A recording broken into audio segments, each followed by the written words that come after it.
compre. Você vai falar, porra, por que eu não comprei mais? A BB Seguridade tá assim, ó. Segurando tudo aqui. Luiz, agora para você, vocês têm uma filosofia de investimentos, né? Qual que seria o passo inicial para a pessoa que fala assim, ó, eu quero seguir, né, a filosofia de investimentos do Barça, eu quero seguir a filosofia de investimentos da AGF? Qual que é o passo inicial para essa pessoa que hoje não investe? Né? O que você diria para essa pessoa? Qual que é o passo inicial? Acho que o passo inicial, na verdade, ele nem acontece na bolsa, ele acontece na renda fixa. Eu sou da crença de que, acredito muito que a pessoa tem que ter sim uma reserva de emergência.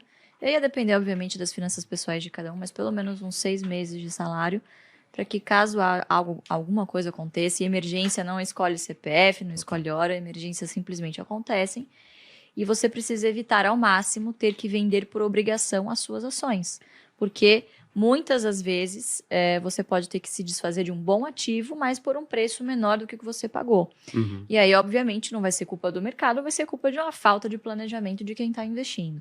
Então, sempre procurar fazer essa reserva de emergência para aumentar, mitigar os riscos, né, de você não ter que sair no meio do caminho e amargurar perdas aí indesejáveis com o mercado. Lembrando que, por mais que a gente fale de dividendos, o pessoal sempre procura essa renda extra, enfim, mas não existe nenhum tipo de garantia. O mercado de renda é variável. Uhum.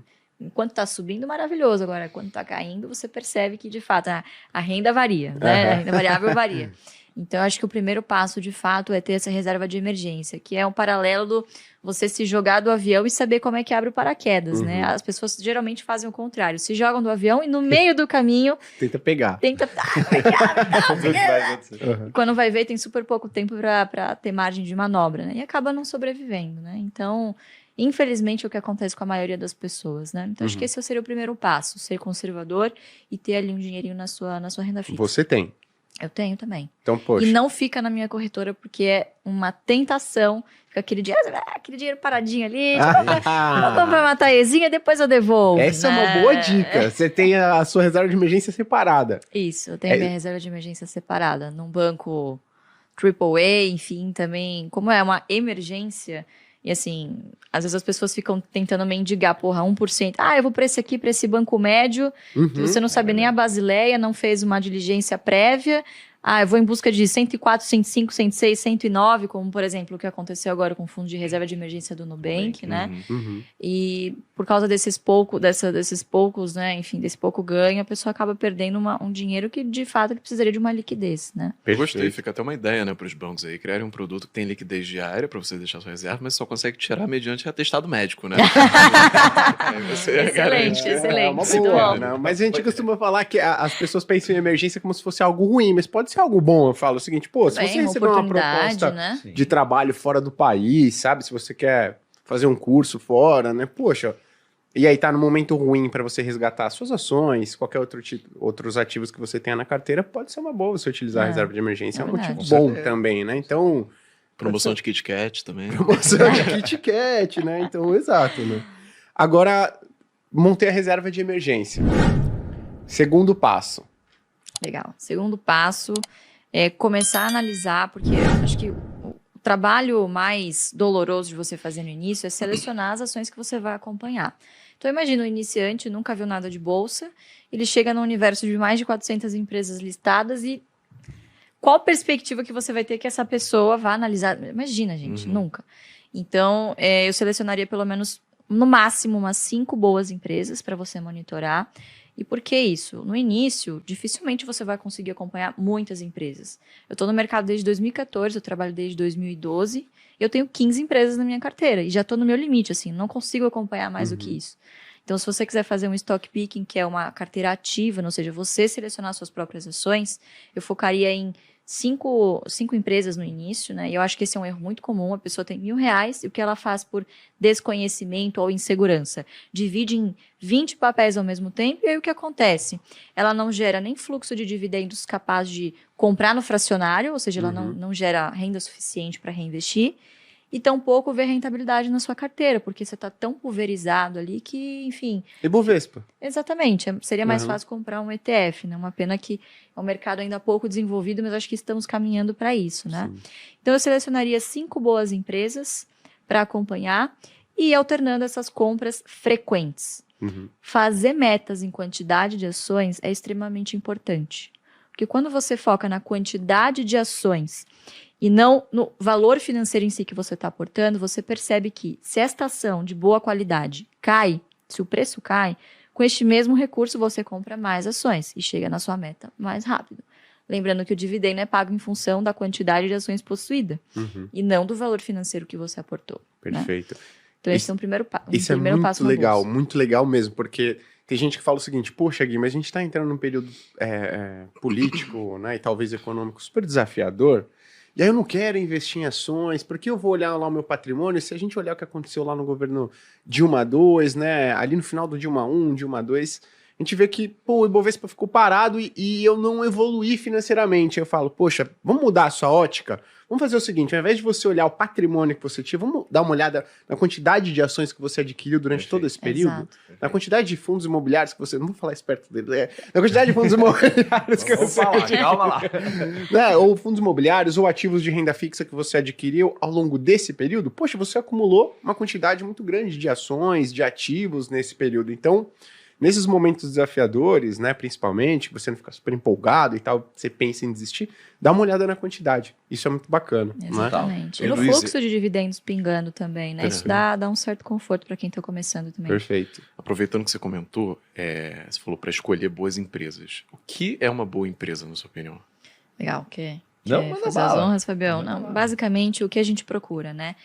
Se a estratégia se chama carteira previdenciária, qual que é a premissa principal? Bom, você precisa ter ativos na sua carteira que, claro que não existe nenhuma garantia e empresas ao longo do caminho passam por dificuldades, nada garante que ela vá se perpetuar. Mas você precisa escolher ativos de maneira que os seus negócios tornem mais provável que essa empresa perdure por 10, 20, 30, 40 anos. Você está pensando aqui, afinal, em longo prazo. Então, esse é um dos critérios, perenidade. O segundo critério, a gente vive num país que vira e mexe, você tem ondas inflacionárias fortíssimas, então você precisa de ativos que tenham poder de barganha de conseguir corrigir o preço dos seus produtos, pelo menos pela inflação, né? Ou ter um custo reduzido abaixo da inflação, enfim, que tem esse tipo de vantagem competitiva. E terceiro, de novo, a gente está falando de uma carteira previdenciária. No futuro, você vai querer um patrimônio que te gere renda. Então, empresas que não só gerem um fluxo de caixa saudável, como consigam também continuar investindo, manter os seus negócios, os seus CAPEX, enfim, inovação, sempre muito importante, e remunerar muito bem o seu acionista. Então, quais são, geralmente, claro que não dá para generalizar, não é só fazer o filtro dos 5 setores e sair comprando qualquer coisa, porque, claro que existem exceções. Mas a gente sempre fala muito do BEST. O que é o BEST? É um acrônimo maravilhoso que um aluno nosso sugeriu e a gente apelidou e pegou para a gente, que são os 5 melhores setores para você começar a analisar para uma carteira previdenciária. BEST, bancos, energia, seguros, saneamento e telecom. Perfeito. Repare que todas elas são empresas de serviço, cujos boletos no final do mês você não consegue escapar. Então, você precisa pagar o seu cartão de crédito, você precisa pagar o seu seguro saúde, o seu seguro do carro, enfim. Né? Então, são negócios bastante perenes e que em momentos de crise, geralmente são as últimas contas que as pessoas deixam de pagar, né? Então, enfim, o risco de inadimplência é menor. E nos momentos bons, geralmente são empresas que acabam se recuperando, tem um ramp-up bastante positivo, né? E lembrando que é um porto seguro para momentos de crise na bolsa, né? Então, muito provavelmente vocês devem estar vendo aí, por exemplo, as casas, né, de análise, enfim, recomendando bancos, energia, enfim, que são setores considerados mais defensivos perante a bolsa, né? Perante o índice. Né? Perfeito. E aí a pessoa vai lá, tá começando, fala, pô, legal, montou reserva de emergência, aí pegou o BEST, filosofia BEST, aí foi lá em bancos, ela falou, caraca, tem um monte de bancos. Ela falou, energia, pô, tem um monte de empresas de energia. Eu não tenho tempo. Essa pessoa, no caso, nesse pontapé inicial, seria uma boa, na visão de vocês, ela começar através de um índice? Ou não? É melhor ela acompanhar um analista que faz esse trabalho por ela, né? que siga essa filosofia que ela gostou, né? O que vocês recomendam para essa pessoa que fala, poxa, eu não tenho tempo, tô lá, né, pô, trabalhando, ralando, e eu não consigo me dedicar a isso. Sou ruim com números, então eu preferia delegar isso ou através de um TF, fundo ou um especialista. O número é o menor dos problemas. É o menor, porque hoje você tem casas de análises muito confiáveis, você pode se cercar de profissionais que te munam desse tipo de informação, até no AGF+, a plataforma. Enfim, você tem vários serviços que te dão ali, te cospem um valor justo e você vai saber se está caro ou está barato. O trabalho mais difícil inicial é você entender se ela é uma boa empresa. Então, você tem que sempre pensar como se fosse na vida real. Você vai comprar uma padaria. Quais características desse negócio você vai avaliar? Poxa, quem são os sócios? Quem são os gestores que estão ali? Pô, você vai lá dar um Google, gente. A gente vive a era da informação, vai no LinkedIn. Pô, alguma coisa sobre a reputação dessas pessoas você vai encontrar na internet, conversar com conhecidos. Então, você vai fazer um trabalho de diligência nesse sentido. E às vezes as pessoas falam, pô, mas eu não tenho tempo. Mas, cara, você arranja tempo para várias outras coisas, muito menos importantes e mais supérfluas do que isso. Você tem que lembrar que é o dinheiro do seu futuro. E você vai pagar um preço muito caro se você, obviamente, não fizer esse negócio direito. Agora, obviamente, isso torna implícito de que você precisa estar disposto a fazer esse tipo de trabalho. Por que aqui a gente não acredita muito em você investir em índice? Porque, infelizmente, não distribuem dividendos e, se distribuíssem, seriam tributados. Então, não há vantagem aqui, diferentemente dos Estados Unidos, em que os ETFs, bons ETFs, distribuem bons dividendos e, né, enfim, lá o dividendo já é tributado, mas, diferentemente do que ocorre aqui, não haveria essa vantagem, exatamente. Então, você tem que estar disposto, né, Fabiano? Acho que é um acordo com você mesmo de que, poxa, você vai ter que sentar e vai estudar.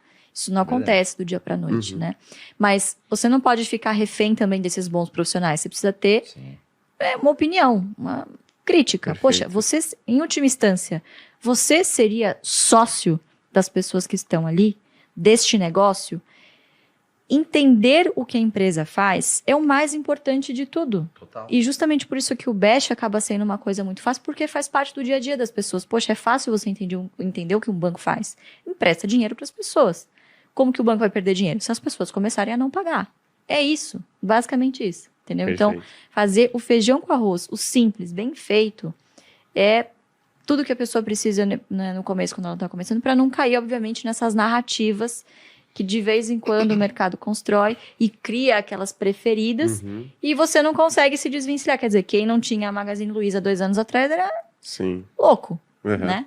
Então, acho que é criar esse bom senso, esse senso crítico, mas isso, obviamente, demanda tempo e paciência. Arroz com feijão primeiro, né? É muito importante vocês se inscreverem no canal, porque ele representa a nossa voz, tá entendendo? Nós não temos uma didática tão fundamental e tão objetiva como tem aí o canal. E o canal, ele é um órgão de divulgação que procura não adivinhar, mas transmitir aquilo que realmente é importante que os senhores saibam para se conduzirem de uma forma positiva no mercado de valores.